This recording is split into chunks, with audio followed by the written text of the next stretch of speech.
Caitlin Clark to the New York Liberty? Confirmed?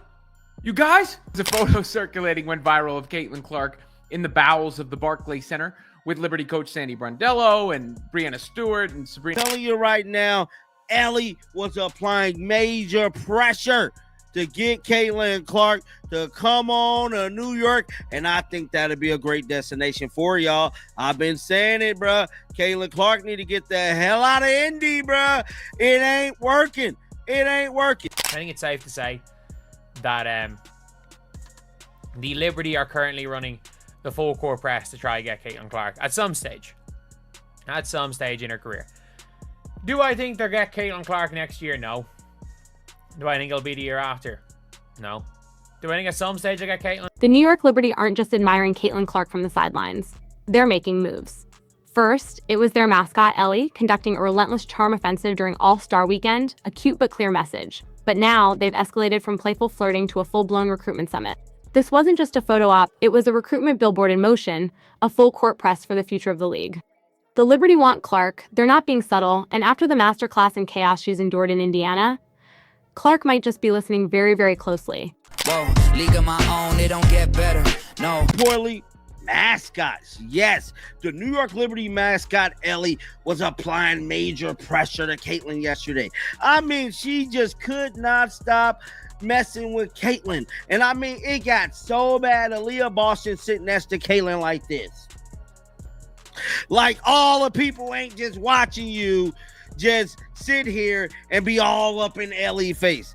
I love this. I think Caitlin Clark was just showing love. But I'm telling you right now, Ellie was applying major pressure to get Caitlin Clark to come on to New York. And I think that'd be a great destination. Guys, today, imagine getting on national TV, being paid by ESPN, paid by CBS, and have the nerve to look at the viewing public, lie to them, and say the Indiana Fever are more dangerous without Caitlin Clark. I'm curious, are those same people going to be on TV this evening, tomorrow morning? Are they going to look in the camera and double down on the Indiana Fever are more dangerous without Caitlin? The recruitment has officially begun. The agent is involved, and the writing is on the wall. The Liberty's meeting with Clark was about more than basketball. It was a masterclass in respect. It was a coordinated effort to show her what it looks like to be valued, to be built around, to be given the freedom to be the player she was born to be. It was a glimpse of a future where she could be the centerpiece of a dynasty instead of a scapegoat in a dysfunctional system. Stephanie White better start panicking, because the New York Liberty just showed Caitlin Clark what basketball royalty looks like. And once you've seen the palace, it's hard to go back to the cottage. The countdown has begun. Yeah, by the way, Caitlin Clark looks unbelievably happy talking to these folks. But this is how it starts in sports. This is how it starts in the NFL. This is how it starts in the NBA. When you start seeing the wheels in motion, there's signs. There's signs before eventually a player gets traded. A player eventually marks their next destination. The Indiana Fever, you're on notice. You're on notice. You better recognize what you've got going on, the asset in front of you, and you do whatever you have to do to correct what is happening. Y'all, this thing was supposed to be built upon Caitlin Clark's strengths. It's that simple. It's that simple. What's wild is you had the easiest gig in the business. This was the easiest gig in the business. All you had to do was show up. Yo, what offense was y'all running last year? Y'all was scoring like 104, 108, sometimes in the 90s. Whoa. Okay, run your offense, but y'all listen to me on this defensive end. I'll let y'all do what y'all want on Caitlin. The offense is yours. I'm going to handle this defensive side of the ball. We're going to get better over here. You had the easiest gig in the business.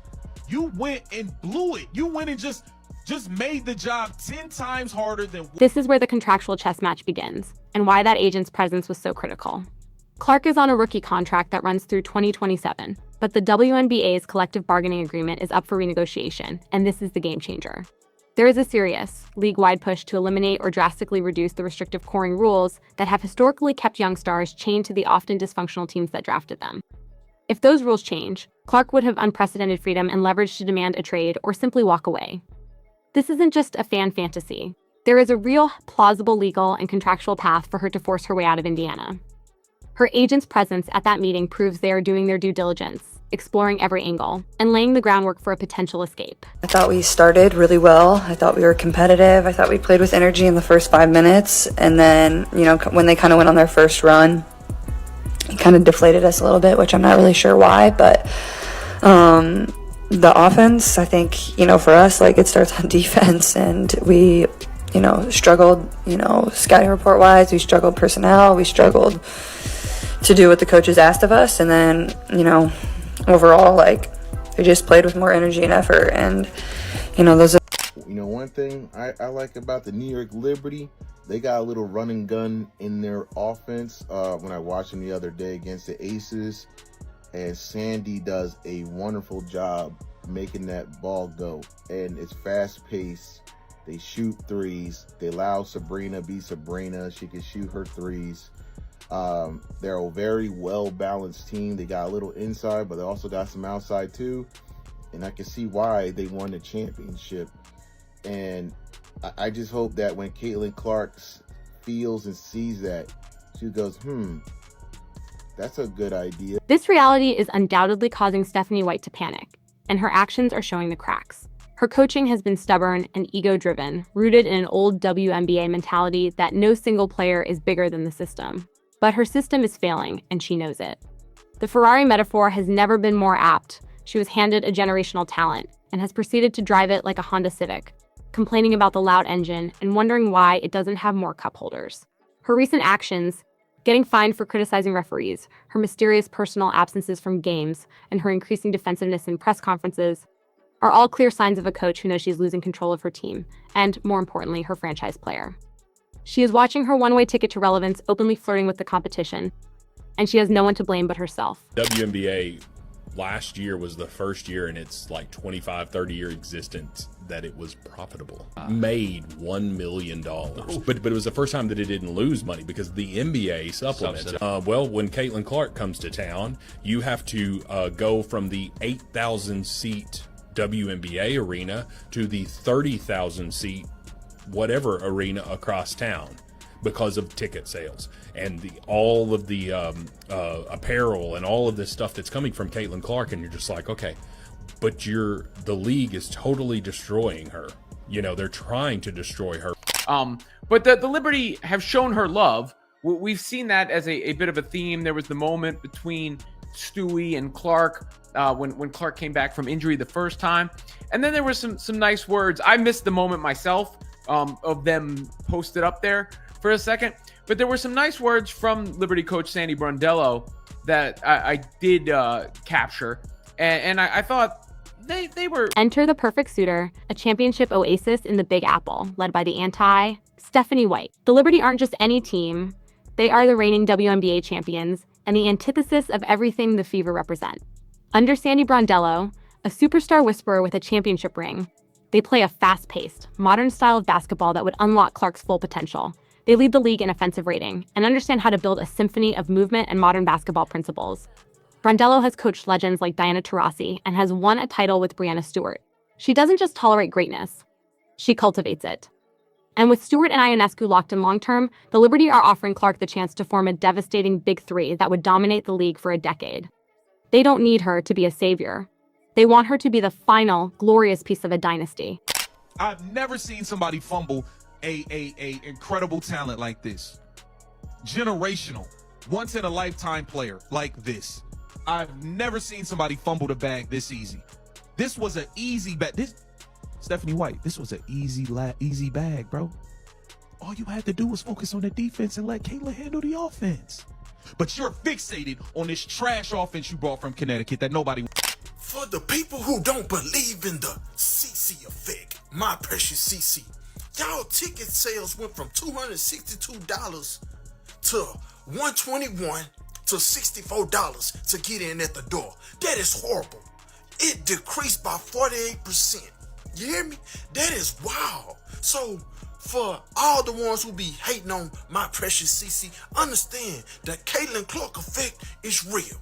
The CC effect is real. My precious CC is real. This brings us to the motive. Why would the Queen of Indiana even consider leaving her castle?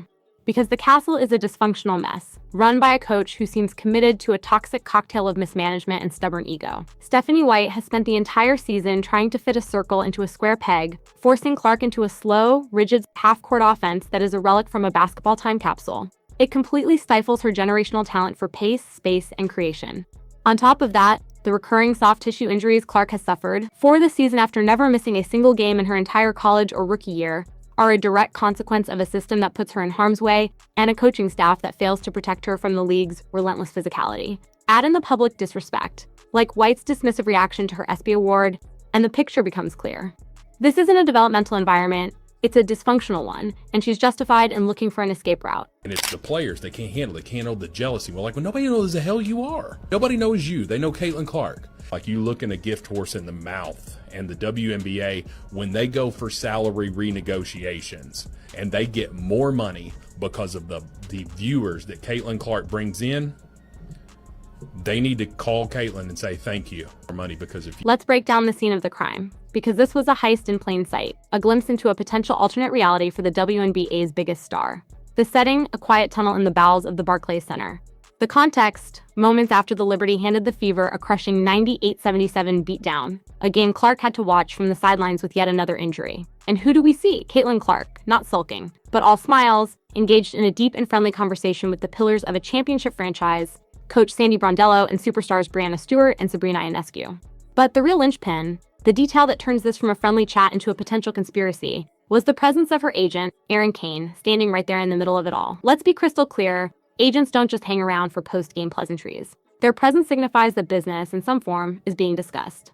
Clark's body language was a stark contrast to the visible on-court frustration she's shown all season. She looked unbelievably happy, at ease, and completely at home.